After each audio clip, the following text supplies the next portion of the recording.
함께 주님 찬양하겠습니다. 찬송가 323장으로 주님 찬양합니다.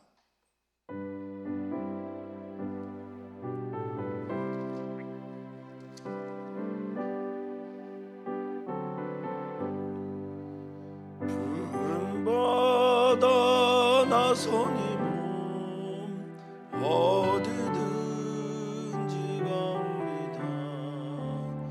괴로운 아침 주만 따라가 어느 누가 막으리까. 죽음인들 막으리까. 어느 누가 막으리까. 죽음인들 막으리까 하고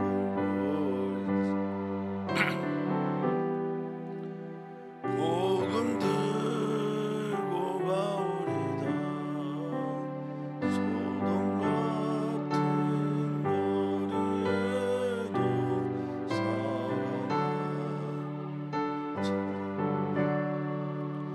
종의 몸에 지닌 것도 아낌없이 드리리라. 종의 몸에 지닌 것도 아낌없이 드리리라. 존귀여 모든 권세 주님을 받으소서. 멸시전내 십자가는 제가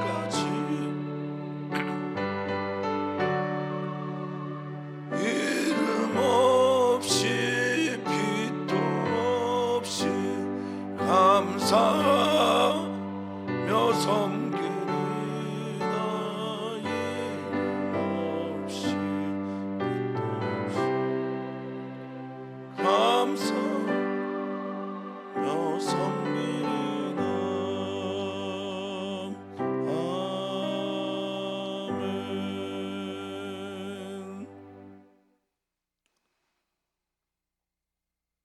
아멘. 아멘. 주님 감사합니다. 주님의 은혜로 오늘도 주님 앞에 서게 하시니 감사를 드립니다. 태풍이 한반도를 덮고 있습니다. 주님 앞에 선 모든 사람들, 또 주님이 사랑하시는 귀한 생명들, 또 주님이 뜻이 있어서 이 땅에 보낸 주님의 귀한 사람들, 주여 지켜주시고 사랑으로 돌봐 주시기를 구합니다. 하나님, 오늘도 우리는 주님 앞에 서 있고 주님의 말씀 앞에 서 있습니다. 주님의 말씀이 귀에 들려오는 복된 은혜의 시간이 되게 하여 주시고, 주님의 말씀을 따라 오늘도 살아내는 귀한 주님의 발이 되게 하여 주시옵소서. 감사함이 예수님의 이름으로 기도하옵나이다. 아멘. 아멘. 하나님의 말씀 함께 봅니다. 사도행전 20장 13절에서 24절까지 말씀입니다. 사도행전 20장 13절에서 24절까지 말씀입니다. 우리 한 목소리로 읽겠습니다. 우리는 앞서 배를 타고 아소에서 바울을 태우려고 그리로 가니 이는 바울이 걸어서 가고자 하여 그렇게 정하여 준 것이라.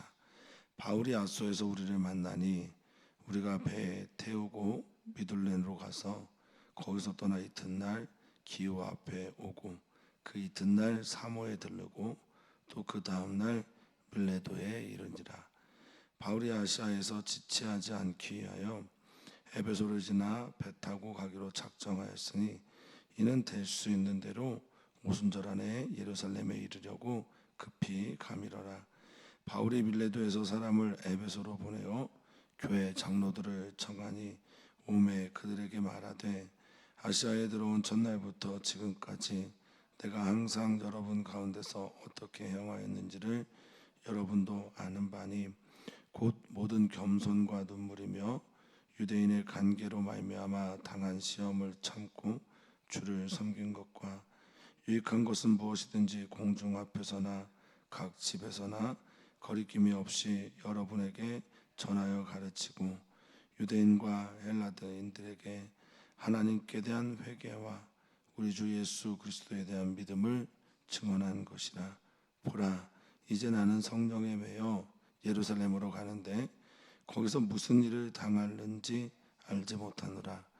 오직 성령이 각 성에서 내게 증언하여 결박과 환난이 나를 기다린다 하시나, 내가 달려갈 길과 주 예수께 받은 사명 곧 하나님의 은혜의 복음을 증언하는 일을 마치려 하면은 나의 생명조차 조금도 귀한 것으로 여기지 아니하노라.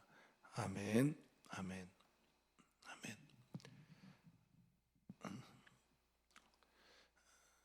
유명한 미국의 흑인 운동가, 흑인 해방 운동가 중에 한 분인 마틴 루터 주니어 킹이라는 분이 있습니다. 그분이 흑인 해방 운동을 하는 그런 일들을 통해서 이것이 예수 그리스도께서 주신 사명이라고 여기고, 그가 한 유명한 연설 중에 하나가 나는 꿈이 있습니다. I have dream이라는 주제의 말씀이죠. 모든 미국에서 가장 심한 인종차별이 있었던 그 시간대에 모든 사람들, 흑인이나 백인이나 황인이나 인종별로나 또는 계층별로나 또는 빈부의 격차로 나누어지지 않고 모두가 다 예수 그리스도 안에서 하나가 되기를 원합니다라는 꿈을 그는 하나님으로부터 받았고, 그 꿈을 펼치기 위해서 미국 전역을 걸어 다닙니다. 비폭력 무저항으로 그는 평화운동을 하면서 그 복음의 이야기를 합니다. 그때 그가 했던 유명한 말이 있는데, 그게 뭐냐면 나는 이 길을 걸어가면서 내 다리가 기도하는 걸 느꼈다라는 말을 했습니다. 다리가 기도하는 것. 우리는 인생의 여정 속에서 많은 걸음들을 걷게 됩니다. 그때마다 내가 가는 모든 곳에서 주님의 평화가 또 주님의 복음이 증거된다면 우리는 다리가 걷는 삶을 사는, 다리가 기도하는 삶을 사는 사람들이 될 것입니다. 주님의 은혜와 평강이 우리 사랑하는 모든 성도들에게 있기를 바라고, 정말 모든 삶이 기도의 삶이 되기를 주님의 이름으로 축복합니다. 오늘 이제 바울이 드로아에서 있었던 유도고라고 하는 졸다가 떨어져 죽었던 이를 살리는 기적의 체험과 함께 그는 급히 이제 예루살렘을 향하는 여정을 하게 됩니다. 그가 걷는 모든 길들은 기도의 길이고 복음의 길입니다. 복음의 평화에 예비한 신을 싣고 걸어가는 그의 걸음, 또 우리 사랑하는 성도님들의 걸음이 되길 바라고, 또 우리 교회의 걸음이기를 바랍니다. 자, 13절입니다. 우리는 앞서 배를 타고 아소에서 바울을 데려오고 그리로 가고 있다라고 말합니다. 우리는 아마 누가와 다른 일행들을 말하는 것일 거고, 또 바울은 지금 무엇을 하고 있냐? 걸어서 아소를 향해 드로아에서 가고 있습니다. 특별한 말은 하지 않았지만 그 걷는 걸음은 복음을 전하는 걸음이었을 것이고, 바울이 생각한 어떤 계획한 그런 걸음이기도 하겠으나, 이 모든 걸음들은 성령에 의해서 진행되던, 성령에 의해서 움직였던 그런 걸음이었을 겁니다. 오직 성령이 임하셔서 예루살렘뿐만 아니라 땅 끝까지 복음을 전하고자 하는 사도들의 여행, 사도들의 행전, 오늘 한국교회에서도 계속되기를, 또 우리 교회에서도 계속되기를 바랍니다. 그렇게 정한 그 길을 따라서 바울은 아소 14절이고 거기서 배 타고 미둘루네로 가고 거기서 떠나 이튿날 기오 또 이튿날 사모 그리고 그 다음날 밀레도에 이르는 아주 긴 여행을 급하게 진행을 합니다. 목적이 분명히 있죠. 빠른 속도로 가서 예루살렘에 오순절 전에 다다르고 싶었던 것일 겁니다. 자, 그런데 여기 기오라고 하는 동네는 우리가 일리아드 오디세이라는 장편 시죠. 장편 시로 서사시로 알려져 있는 일리아드 오디세이를 진 호메로스라고 하는 시인의 출생지고요. 또 그 다음 날 들린 사모라고 하는 곳은 우리의 머리를 너무나 힘들게 했던 수학자 피타고라스라고 하는 사람의 고향이기도 합니다. 누가는 아주 의도적으로 이런 곳을 들렸다라는 걸 기록한 겁니다. 바울 사도가 누구의 고향이라서 간 것이 아니라 누구나 알만한 곳에 가서 그곳에서도 역시 복음을 전하고 바로 그 다음 날 움직였다라는 걸 말하고 있습니다. 자, 이유를 말하는데 16절에 바울이 아시아에서 지체하지 않기 위하여, 지금의 이 아시아는 터키 지역을 말하는 거고요. 여기에서 머무르지 않고 에베소를 지나 배 타고 가기로, 즉 에베소에서 약 2년 넘는 그런 긴 시간 동안을 사역을 했는데 여기에서 지체하지 않고 머무르지 않고 바로 그냥 가려고 한 것은 오순절 안에 예루살렘에 도달하려고 그런 목적 때문이었다라고 성경은 말하고 있습니다. 오순절 안에 예루살렘에 도착하려고 했던 이유는 뭘까? 가장 중요한 이유는 첫 번째는 예루살렘에 있었던 어려운 일들 때문에 연보하려고 기금을 모아서 이방의 여러 교회들의 지도자들과 함께 가는 걸음이었습니다. 그러니까 돕기 위하여, 빨리 돕기 위하여 그렇게 가는 걸음이었죠. 사랑하는 성도님들은 이제 급히 가다라고 하는 이 스피도라는 단어가 이제 서두르다라는 이제 스피드가 여기서 나오는데요. 사랑하는 성도님들은 어떤 일에 이렇게 급하십니까? 어떤 일에 이렇게 분주하신가요? 사랑하는 성도님들은 어떤 일을 할 때 마음이 조급하십니까? 오늘 본문은 오순절 안에 예루살렘에 급히 가려고 하는 바울 사도의 일행들에 대해서 설명을 하면서 성경학자들은 이들이 급한 이유는 구제하려고, 누군가에게 도움을 주려고, 예루살렘 교회 또 예루살렘 교회가 돕고 있는 많은 사람들을 위해서 그렇게 움직였다라고 성경은 말하고 있어요. 여기에서 우리 사랑하는 성도님들에게 질문을 드리고 싶습니다. 우리는 어떤 일에 그렇게 분주하고 급한가? 나는 어떤 일을 이렇게 급히 시행하려고 마음 바삐 움직인 적이 있었던가? 우리 한번 마음에 깊이 묵상했으면 좋겠습니다. 또 하나는 바울 사도가 이렇게 급히 움직인 이유는 오순절에 교회가 시작되었잖아요. 사도행전 2장에 있었던 오순절에 일어났던 그 놀라운 성령의 역사, 그 열매가 어떻게 맺혀지고 있는지를 온 교회에 또 유대교인 중심으로 있었던, 유대인 중심으로 있었던 예루살렘 교회, 또 교회의 모체가 되는, 어머니 교회가 되는 예루살렘 교회에서 이렇게 교회가 성장했고 자라나고 또 보편적인 교회, 예수 그리스도 안에서 모두가 다 하나인 그런 교회임을 드러내기 위해서 오순절 전에 가려고 했던 것으로 보입니다. 그러니까 서둘렀던 두 가지 큰 이유는 하나는 구제, 하나는 연합이었던 거죠.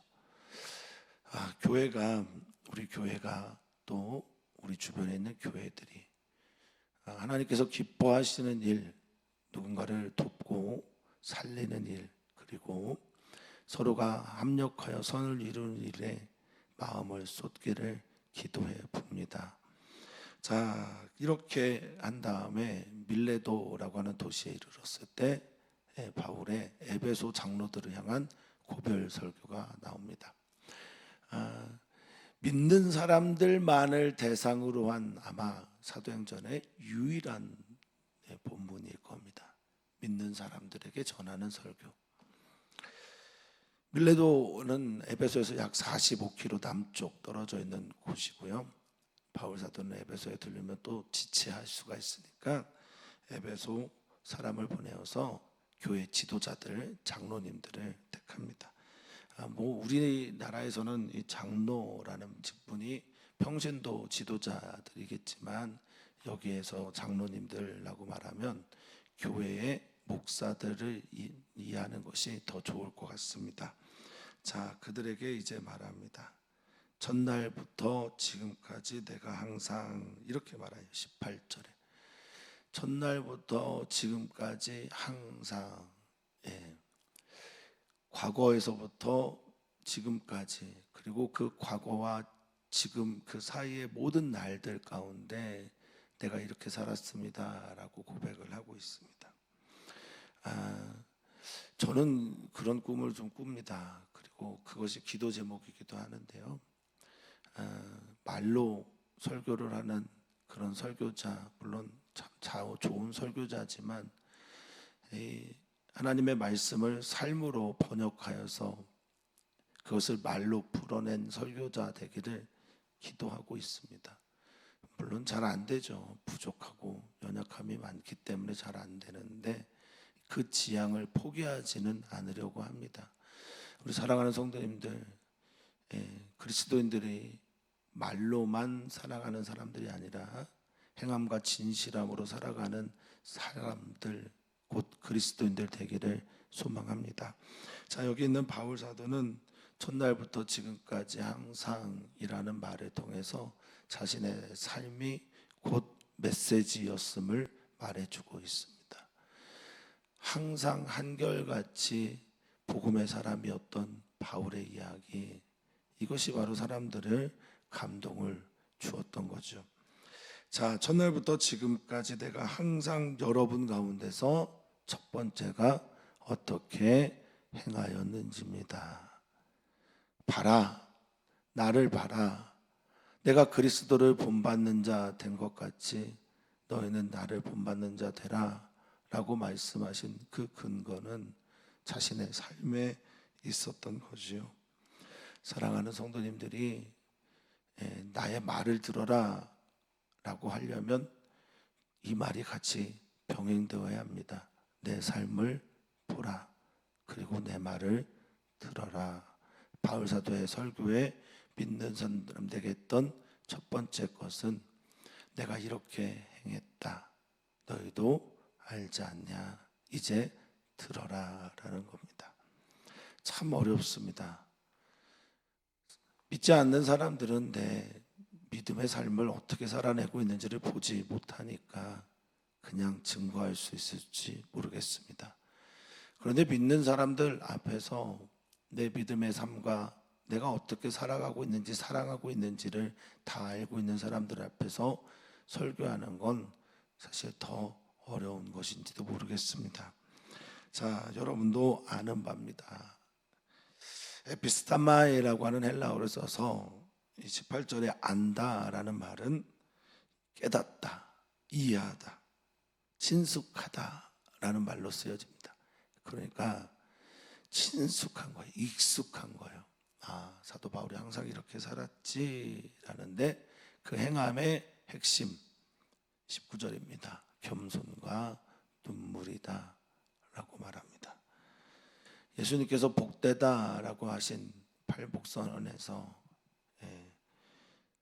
애통하는 자는 복이 있으니 라고 말씀하신 그것을 따라 애통하는 자가 되었고, 빌립보서 2장 5절에 너희 안에 이 마음을 품으라 곧 그리스도 예수의 마음이냐 했던 그 예수님의 마음, 그 예수님의 마음의 핵심 안에 있는 것은 바로 겸손과 자기 비움과 낮아짐이었습니다.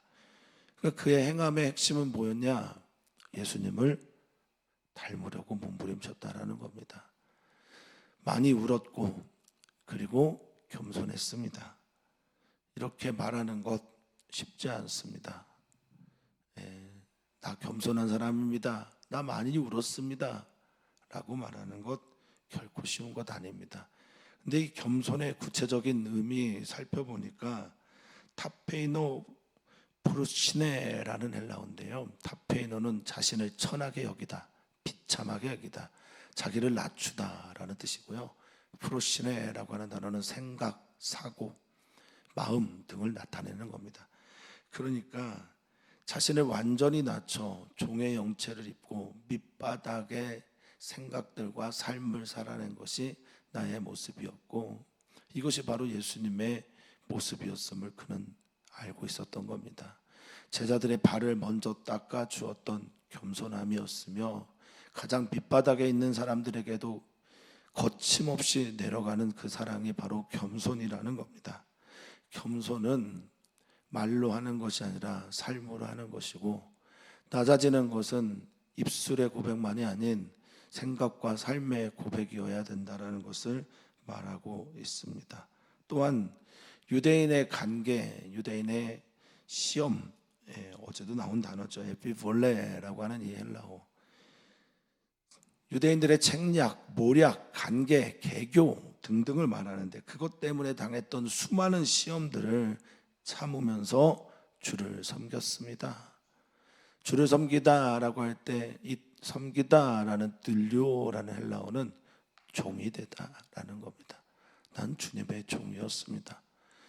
나는 살아도 주님 때문에 살았고 죽어도 주님 때문에 죽었던 나는 바로 주님의 종입니다. 나는 주님을 섬기는 자였습니다.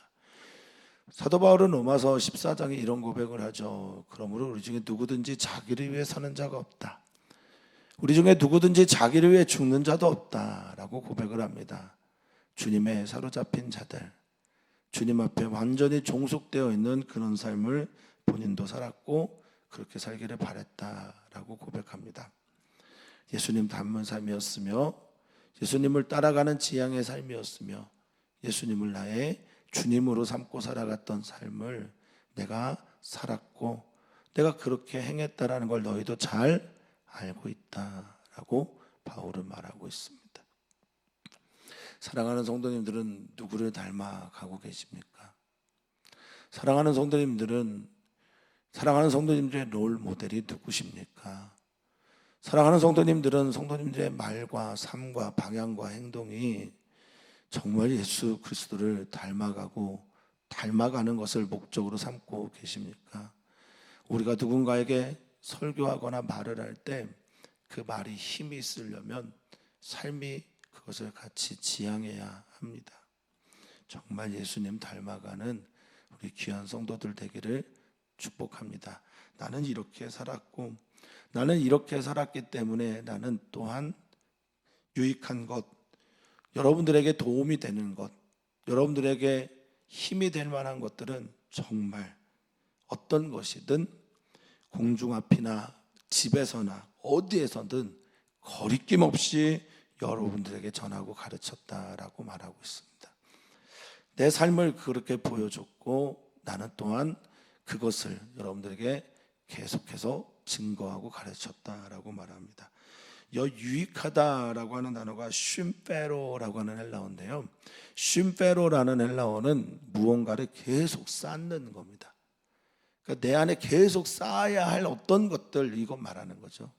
내 마음에 쌓아야 할 것들, 내 마음에 채워야 할 것들, 내가 반드시 가져야 할 것들, 내 안에 채우고 가져다 놓고 이것들을 통해서 유익 삼는 모든 것들, 좋다야 여기는 모든 것들은 내가 거침없이 거리낌 없이 내가 전했다라고 말합니다. 여기 거리끼다라고 하는 단어도 히포스텔로라는 헬라어인데요, 이거는 물러서다 또는 침묵을 지키다, 움츠려들다 이런 뜻입니다. 그러니까 내가 움츠려들지 않고 이것들을 전했고, 침묵을 지키지 않고 침묵하지 않고 이것들을 전했으며, 또한 이것들을 물러서지 않고 전했다라고 말합니다. 내가 너희를 얼마나 사랑했냐면 너에게 유익이 되고 너에게 필요하고 너희가 가져가야 되고 너희가 쌓아야 될 어떤 것들에 대해서는 어떤 경우에도 뒤로 물러서거나 침묵한 적이 없다라고 말하고 있습니다. 사랑하기 때문이죠. 다른 이유가 있겠습니까?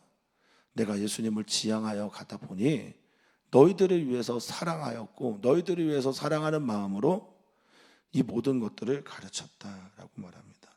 그 핵심적인 내용은, 내가 물러서지 않고 전했던 그 핵심적인 내용은 유다인들에게나 헬라인들에게나, 즉 모든 사람들에게죠.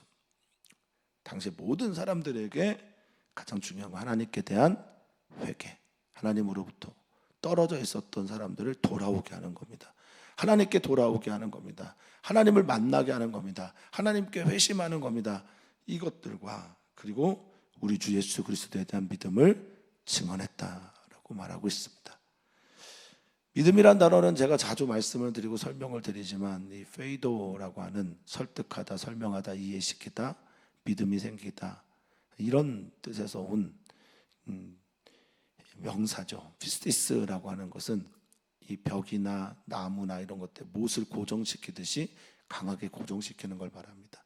그러니까 하나님께 돌아와서, 할렐루야, 주님께 돌아옵니다.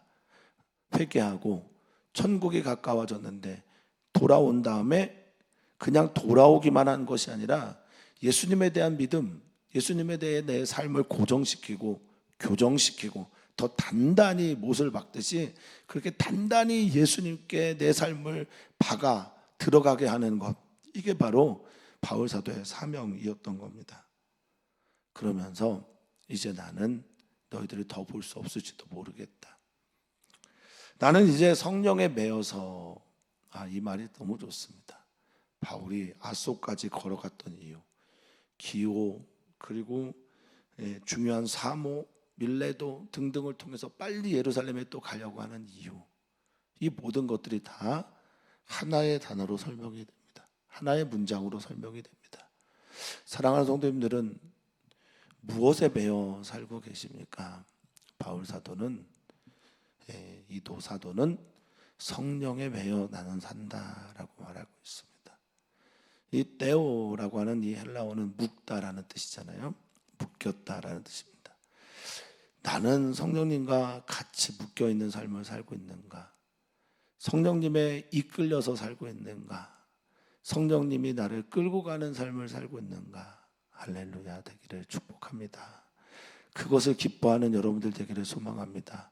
그것 때문에 행복해하는 여러분 되기를 소망합니다. 성령님이 나를 이끄신다면 나는 수동태도 좋습니다. 고백하는 우리들이 되었으면 좋겠습니다.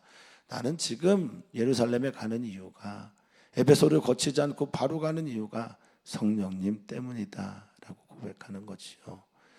교회가 성령님에 매여, 또 사람들이, 그리스도인들이, 목회자들이, 또 우리 사랑하는 장로님들과 권사님들과 모든 성도님들이 성령님에 매여 우리의 삶의 이유를 설명하고 삶의 방향을 정하는 귀한 은혜가 있기를 축복합니다.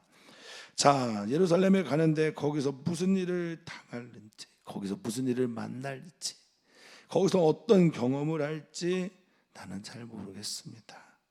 그런데 23절입니다.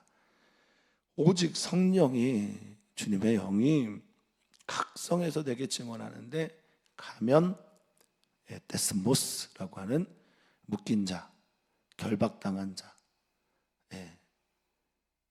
죄지어서 죄인으로, 죄수로 끌려가는 형상, 또 환난, 립시스라고 해서 찍어 눌려지는 압박 등을 말하는 그런 환난들이 나를 기다리고 있다.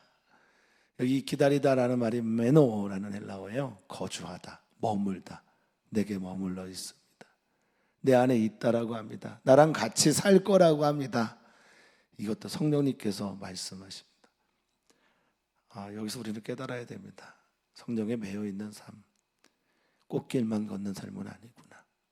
정말 만사형통은 아니구나. 성령님이 증언하시는 말씀 안에는 너 앞으로 환난도 당할 거야. 너 앞으로 매임도 경험할 거야.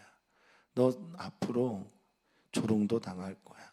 무시당하는 일도 있을 거야 라고 말씀하신다는 거예요. 이 말을 들을 정도의 믿음이 되는 우리 성도님들이 됐으면 좋겠어요. 좋은 말만 듣고 정말 아이들이나 먹는 이유식을 먹는 성도님들이 아니라 성령님께서 내게 하시고자 하는 모든 말씀을 들을 수 있을 정도의 믿음이 성장되어 있기를 소망합니다. 쉬운 길, 편한 길, 내게 맞는 길, 물론 다 좋아하지 않습니까? 저도 좋아하고 사모합니다. 그러나 성령님께서 너 데스몬, 너 갇힐 거야. 성령님께서 들립스, 너 찍어 눌리는 압력, 압도되는 일들, 환난 등을 당할 거야 라고 말해도 여기 보면 23절에 나를 기다린다 하시나 라고 하는 하시나, 역접관계의 접사가 생략되어 있는 말 아닙니까? 그러나 있죠. 성령님께서 그렇게 말씀하심에도 불구하고 나는, 24절 말씀은 우리가 많이 고백하고 또 들었던 말씀일 겁니다. 같이 한번 읽어볼까요? 내가 달려갈 길과 주 예수께 받은 사명 곧 하나님의 은혜의 복음을 증언하는 일을 마치려 하면은 나의 생명조차 조금도 귀한 것으로 여기지 아니하노라. 아멘. 예전에는 20대 때는 이 고백을 외우고 그냥 좋아했습니다.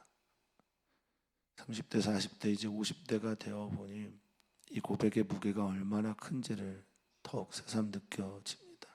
거기다가 목회자까지 됐잖아요.